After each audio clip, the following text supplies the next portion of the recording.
C'est dans cette classe de petite section de maternelle que les violences auraient été commises par l'instituteur.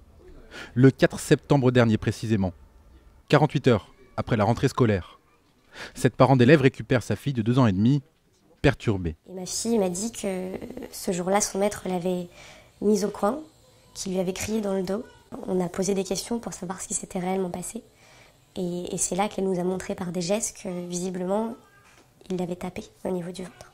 Ce jour-là, l'assistante maternelle donne l'alerte, manifeste même son envie de partir à la directrice de l'école, ne supportant pas les violences faites à des enfants. Mais silence pendant près de 3 semaines, jusqu'à ce mardi soir, lors d'une réunion pédagogique. Une maman prend la parole. Depuis le début de l'année, l'instituteur s'est montré violent envers des enfants. Et notamment, il y a eu un enfant qui a été projeté à hauteur d'homme contre un mur et un autre enfant qui a été poussé violemment sur le sol. Le premier enfant qui a été projeté à hauteur d'homme sur le mur avait une énorme bosse et il avait la tête en sang. L'assistante de l'instituteur aurait encore tout vu. Elle est alors entendue par les services de la municipalité qui avertissent la police. Les parents de 4 enfants décident alors de porter plainte pour violence contre mineurs.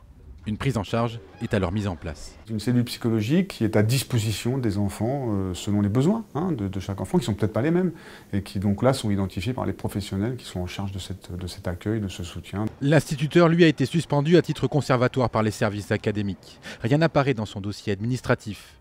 Depuis 12 ans dans cette école, il était à quelques années de la retraite.